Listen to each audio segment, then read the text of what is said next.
निसर्ग संपन्न अशा महाबळेश्वरच्या पायथ्याशी आपण आता त्या ठिकाणी पाहिलं तर मोठ्या प्रमाणात औद्योगिक प्रदूषण झालेलं आहे। या ठिकाणी कोणतीही कारखाना नाही आहे, मात्र कारखानदारांनी अयोग्य प्रकारे लावलेल्या विल्हेवाटमुळे या ठिकाणी प्रदूषण आहे। आता आपण पाहू शकतो की हे पोलादपूर महाबळेश्वर जो घाट आहे त्या ठिकाणी वेगवेगळ्या गावांमध्ये अशा प्रकारे केमिकलचे जे सॉलिड वेस्ट आहे ती टाकण्यात आलेली आहे।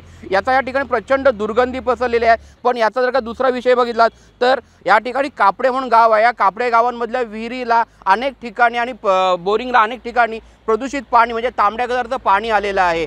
औद्योगिक वसाहतीतील प्रदूषण ही खूप मोठी समस्या आहे, मात्र त्याची विल्हेवाट योग्य प्रकारे लावली जाऊ शकते। मात्र काही कारखानदार थोड्याशा आर्थिक फायद्याकरता अशा प्रकारे चुकीच्या प्रकारे विल्हेवाट लावतात। याचा या ठिकाणी जे वन्य प्राणी आहेत त्याचप्रमाणे जिथं पर्यावरण आहे त्याला देखील मोठा फटका बसतो।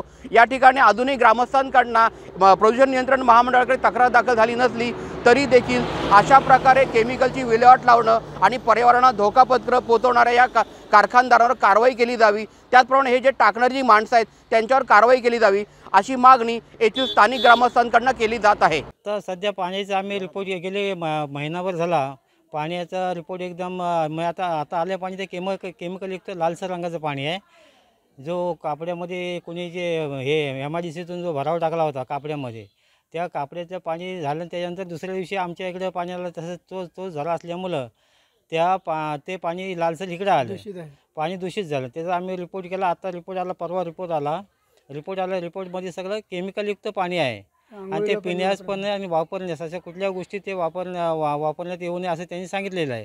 कारण ते वापरल्याने अंगावरती खास सुटणे, पुरळ उठणे ह्या सगळ्या गोष्टी लोकांना चालू झाल्या आहेत, म्हणून ते पाणी अक्षरशः बंद झाले आहे। आमच्या गावामध्ये कमीत कमी 15 बोरिंगींना ते तसं बोरवेल आहेत, त्या बोरवेलला सगळं सेम पाणी तसंच येतं आहे। त्यामुळं पाण्यासाठी घरात बोरिंग असताना सुद्धा आम्हाला दुसऱ्याकडून भीक मागून पाणी आणायला लागतं आहे। समस्या म्हणजे आता हे पाणी आम्ही चेक करायला दिलं ना, त्यातून हे निष्कर्ष निघालं की ते पाणी दूषित आहे आणि ते रासायनिक आहे, रासायनिक पाणी। मग हे रासायनिक कोटा कुठे उतरवला गेला आहे का कुठे टाकला आहे ह्याचा शोध हा प्रशासनाने लावावा, ही आमची ग्रामस्थ मंडळांची विनंती आहे।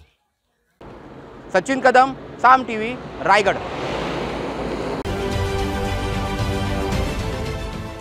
देश विदेशातील प्रत्येक घडामोडींचे लाईव्ह अपडेट मिळवण्यासाठी आता साम टीव्हीच्या सर्व सोशल मीडिया प्लॅटफॉर्मला लाईक, फॉलो आणि सबस्क्राईब करा।